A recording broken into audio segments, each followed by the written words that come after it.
दादु नमो नमो निरञ्जनं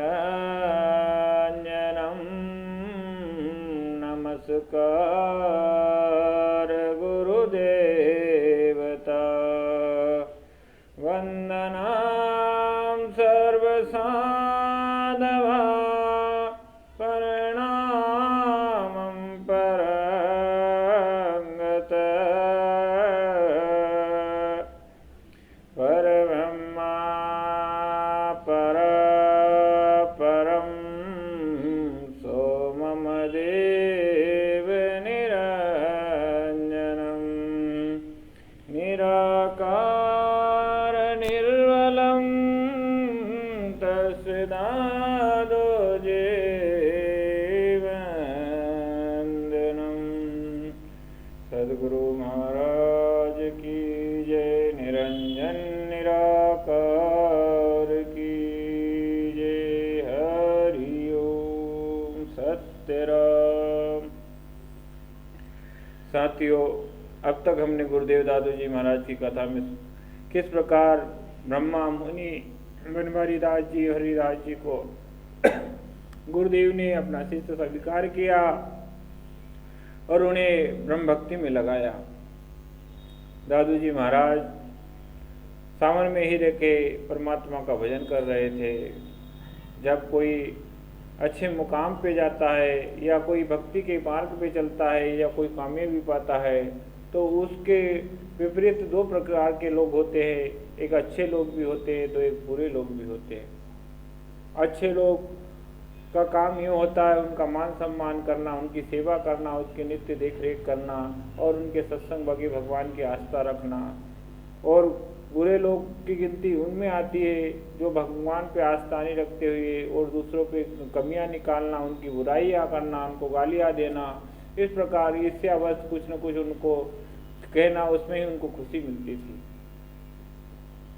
और कुछ नहीं होता था। ऐसे ही टीलाजी महाराज के साथ एक घटना घटी। टीलाजी महाराज एक राम से राजपूत थे जो टीलाजी महाराज जब भी कहीं निकलते थे वो गालियाँ देते थे। टीलाजी महाराज के और भी संत होते थे, वो गालियाँ देते थे। रात दिन उसका यही काम था कि कभी कोई संत निकले और उसको अलग अलग प्रकार की गालियाँ देते हैं।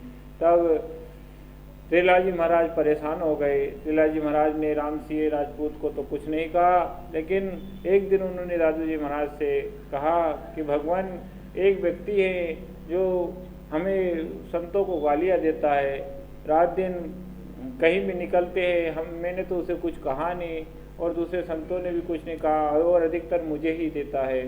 तब दादू जी महाराज ने बड़े प्रेम भाव से और शांत भाव से उनसे कहा कि कोई बात नहीं, उसके पास जो है वही तो देता है, आपको कुछ आपसे कुछ लेता तो नहीं है। आप गालियाँ आपको देता है तो उसे स्वीकार कर लो और उसे भजन का पाठ समझ के उसको अपनी ध्यान भगवान का भजन करो। इस प्रकार दादू जी महाराज ने सिंपल और शांत स्वभाव से टीलाजी महाराज को समझा दिया और कह दिया।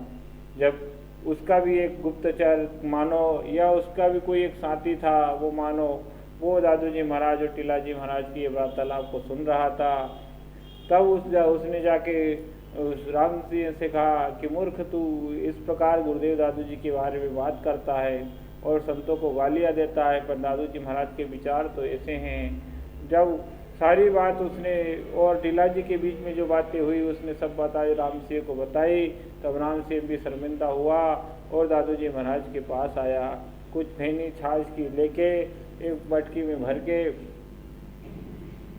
दादू जी महाराज के पास रखी और दंडवत प्रणाम करके बैठ गया।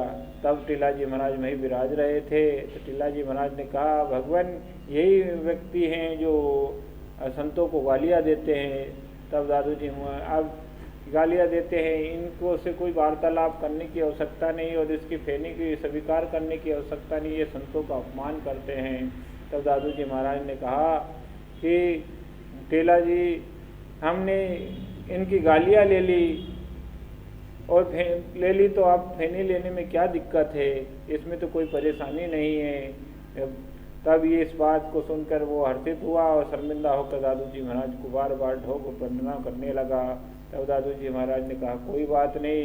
फिर उसके बाद उस राम सिंह ने इससे जाती रही, संतों से भी माफ़ी मांगी और गुरुदेव दादू जी महाराज के बताए हुए रास्ते पर चलने लगा।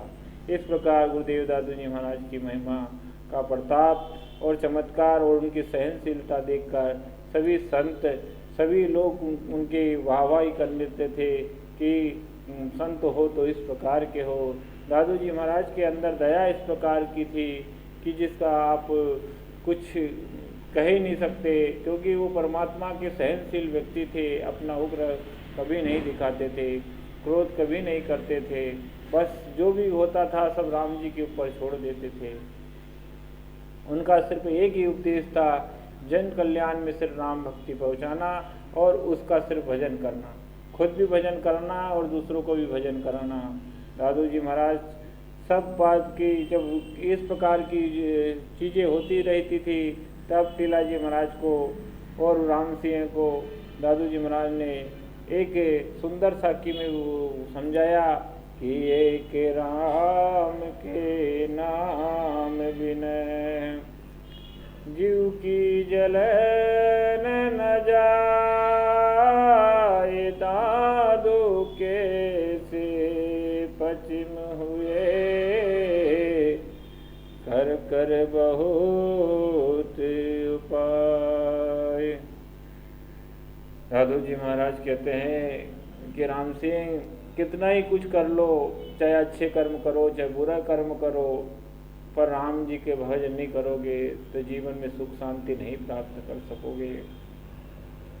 जीवन ये एक दिन खत्म हो जाएगा और आप इस जीवन को बेकार कर दोगे। इन चीज़ों में कुछ भी नहीं लगा है। आप थोड़ी सी खुशी पाने के लिए किसी को सताते हो, उस खुशी के सताने से आपको कितना नुकसान होता है इसका आप अंदाज़ा कभी नहीं लगाते। तब दादू जी महाराज से राम सिंह बोला, प्रभु मैं कैसे जानूं, मैं तो मूर्ख इंसान हूँ, मैं तो इस बात को स्वीकार कर ही नहीं सकता, मेरे को तो इसी चीज़ में खुशी मिलती थी। तब गुरुदेव दादू जी महाराज ने कहा अब इन सब चीज़ों को त्याग दो और भगवान का भजन करो और संतों की सेवा, हो सके तो संतों की सेवा करो और नहीं हो सके तो किसी का अनादर भी ना करो। अगर आप भलाई नहीं कर सको तो बुराई करने में आपको क्या लाभ मिलेगा। थोड़े दिन की सुख शांति हो जाएगी जिस दिन शरीर और ये शरीर चला जाएगा तो उसके बाद आपको पछताने के अलावा कुछ नहीं मिलेगा। इस प्रकार गुरुदेव दादू जी महाराज ने टीला जी के सामने राम सिंह को उपदेश दिया और टीला जी महाराज को भी उपदेश दिया। टीला जी महाराज से भी दादू जी महाराज ने कहा आप संत हो, आप अपने अंदर की गहराई को पहचानो, आपको इन चीज़ों पे ध्यान देना ही नहीं है, आपको सिर्फ एक ही चीज़ पे ध्यान देना है कि भगवान का भजन करें, प्रभु का याद करें, राम जी को याद करें। हमारे को कौन गालियाँ देता है, हमारे को कौन हमारा अपमान करता है, इन मान अपमानों की चीज़ों में हमें उलझना नहीं है। हमारा काम सिर्फ जन कल्याण है, भगवान परमात्मा की भजन करना है, इसके अलावा दूसरी चीज़ों पे ध्यान ही नहीं देना है। आपकी मन में अगर कोई ऐसी गलत भ्रांतियाँ हो या गलत कोई चीज़ें घूम रही हो तो उसको हटा दो और राम जी के भजन लग जाओ। तब टीला जी महाराज ने भी स्वीकार कर लिया फिर और राम जी के भजन में लग गए। टीला जी महाराज के साथ ये घटना इसलिए होती थी कि टीला जी महाराज कभी कोई संतों के संग बुरा होते नहीं देख सकते थे। वो थोड़े तेज भी पड़ते थे तो उनको क्रोध जल्दी आ जाता था। ऐसे ही कई बार टीला जी महाराज के साथ ऐसी नई नई घटनाएं घटित हुई। भक्तों, दादू जी महाराज की कृपा से टीला जी महाराज भी एक ऐसे संत हो गए जो ब्रह्मा की भजन करके उन्हें सारी शक्तियों को अर्जित कर लिया और वो भी जब ब्रह्मलीन हुए तो एक दिव्य संत के रूप में प्रसिद्ध हुए। टीला जी महाराज की महिमा भी बहुत बड़ी है साहब। टीला जी महाराज कोई छोटे मोटे संत नहीं रहे। इसी के साथ दादू जी महाराज की ये दादू सार गृहस्थता का मैंने आपको वर्णन किया। अब आगे की कथा में गलता के 4 साधुओं का आना और उनके अहंकार को दादू जी महाराज ने किस प्रकार से दूर करना ये कथा में अब आगे आने वाला है। आपसे यही निवेदन है कि आप इस कथा को लाइक, प्रमोट और सब्सक्राइब जरूर कर देना। कमेंट में दादू राम सतराम ने लिख देना। भक्तों, अच्छी चीज़ें लोगों को पसंद नहीं आती, लेकिन ये जो चीज़ें हैं आपको ये अमृत के समान काम करती है। आप इस पर गौर करें और ज़्यादा नहीं तो 10-12 मिनट का समय निकाल कर इस वीडियो को अवश्य देखें। लाइक करना, सब्सक्राइब करना, इसी के साथ आपसे मैं विदा लेता हूँ। अपनी वाणी को यहीं विराम दूंगा। अगले वीडियो में फिर मिलूँगा। दादू राम सत्यराम, दादू राम सत्यराम। आपा मीटे हरि भजे, तन मन तजे विकार। निर्वैरी सब जीव